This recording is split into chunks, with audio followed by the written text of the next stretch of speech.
Alo, Trà Vinh xin chào các bạn. Hôm nay thì mình chia sẻ cái món bánh mặn nè. Bánh mặn với nấm và thịt. Vừa ngon vừa dễ làm, thì mình làm kiểu này thấy nó còn đơn giản hơn bánh đúc mặn nữa mà ăn cực kỳ ngon.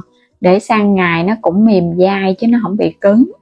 Dễ ăn mà ngon miệng. Thì bây giờ mời các bạn mình cùng vào bếp thực hiện bánh ngon cho cả nhà thưởng thức luôn ha.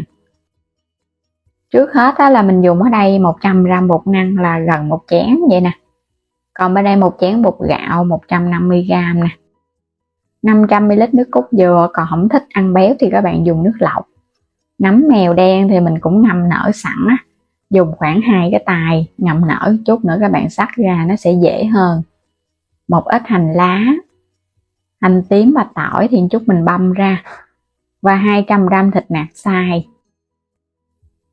Rồi bây giờ pha bột, các bạn sẽ cho 100g bột năng vào thau, 150g bột gạo mình cũng cho vô luôn. Nước cốt dừa này mình cũng có pha thêm nước, nó cũng không có béo nhiều. Các bạn sẽ khuấy đều lên. Mình làm giống như bánh đúc mặn cho nên là dùng với nước cốt dừa. Còn các bạn không thích thì mình dùng nước lọc mình thay, chứ không có nhất thiết là phải nước cốt dừa nha. Nhưng mà mình thấy có nước cốt thì ăn bánh nó béo, và cái độ bột nó cũng mềm hơn so với các bạn dùng nước lọc ha. Khuấy đều cho phần bột của mình nó hòa tan ra sẵn.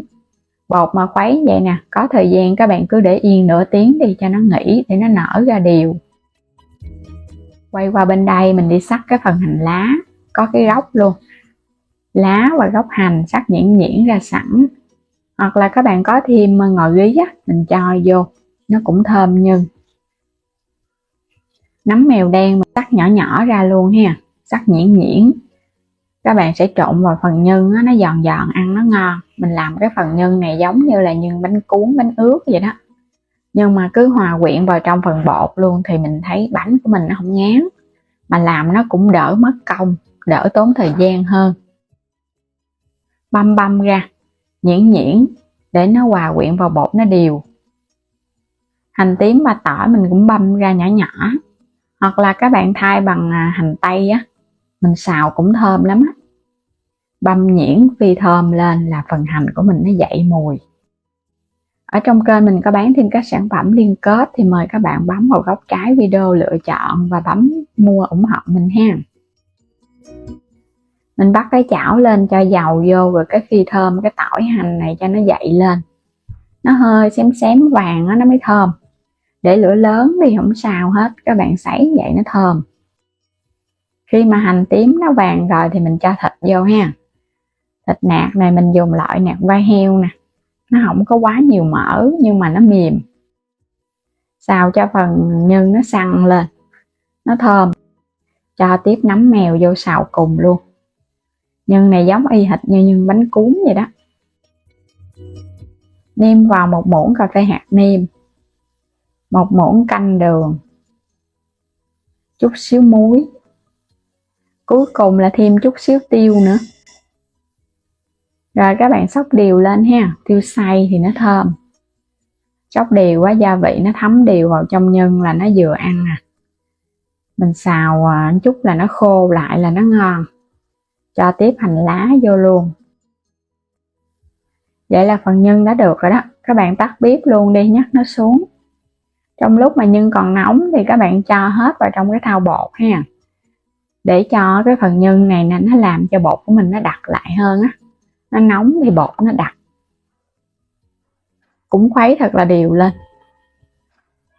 Còn các bạn để nhân nguội thì bột nó không đặc, thì chút nữa nhân và bột nó dễ bị tách ra lắm. Mình khuấy đều một chút, nó có nóng mà nó đặc lại, mình cho vô khuôn nó cũng dễ. Rồi bây giờ bắt đầu chuẩn bị khuôn là mình có thể hấp bánh này ha. Có thể dùng khuôn nào tùy ý có khuôn nào các bạn dùng khuôn đó, nhớ quét sơn lớp dầu á, cho bột nó đừng có bị dính. Hoặc là các bạn dùng những cái chén nhỏ nhỏ mà chén chấm cũng quét sơn lớp dầu, cứ cho bột trực tiếp vô, không cần hấp nóng gì hết á. Bánh này có nước cốt dừa, nó cũng có một lớp dầu áo.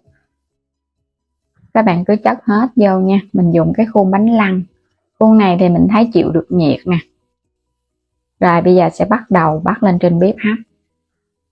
Bắt sẵn nồi nước sôi, các bạn hấp trong vòng 20 phút thôi ha, là bánh nó chín ngon. Đủ thời gian thì mình tắt bếp luôn. Lúc này khuôn bánh chín rồi, thơm quá. Thơm nhất chính là cái mùi nước cốt dừa á, nó phớt lên nồng nàn luôn. Bánh trong vậy là nó chín rồi, thơm quá chừng luôn á.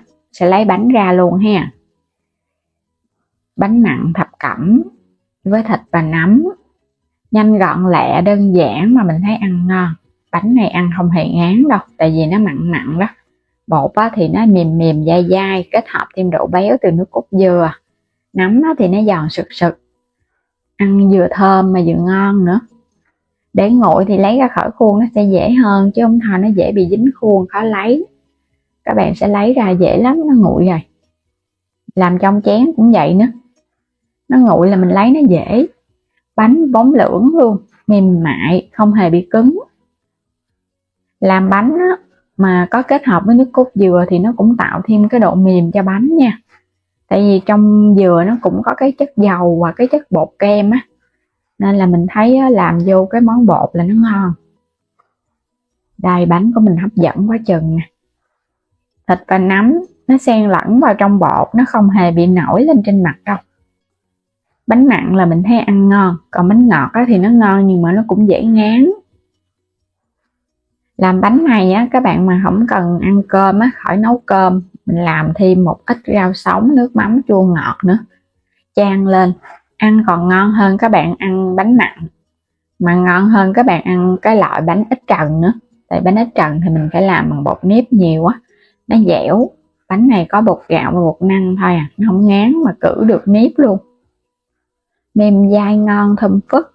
Làm thì mình thấy rất là dễ luôn, không có khó gì hết. Bỏ ra chút xíu thời gian là ai cũng có được món bánh ngon cho cả nhà cùng thưởng thức luôn rồi. Bây giờ mời các bạn cùng thử ha. Vừa ăn lắm, mình nêm gia vị cũng rất là vừa, dẻo dẻo mềm mềm. Phần thịt và nấm ăn nó xen lẫn vào trong bột, nó giòn giòn và nó thơm, đầy đủ dinh dưỡng, vừa có tinh bột vừa có thịt nữa, ngon quá chừng. Phải có nước cốt dừa là mình thấy mới ngon, còn mà không có nước cốt dừa là nó sẽ giảm đi cái phần ngon á. Bánh này các bạn cứ để yên trong cái khuôn ha, muốn ăn qua ngày hôm sau thì các bạn cứ lấy ra ăn thôi, chứ còn đừng có lấy ra khỏi cái khuôn. Lấy ra khỏi khuôn thì nó dễ bị hôi, hoặc là để qua ngày hôm sau các bạn cũng có thể hấp nóng lại mình ăn bình thường luôn, không có gì hư hết trơn á, không cứng. Dễ ăn mà dễ làm thì mình chúc các bạn ai ai cũng có được món bánh ngon cho cả nhà ha. Đừng quên đăng ký kênh ủng hộ mình, chia sẻ những video ủng hộ kênh mình và bấm vào góc trái video mua thêm sản phẩm ủng hộ mình ha. Xin chào tạm biệt, hẹn gặp lại các bạn ở những video tiếp theo.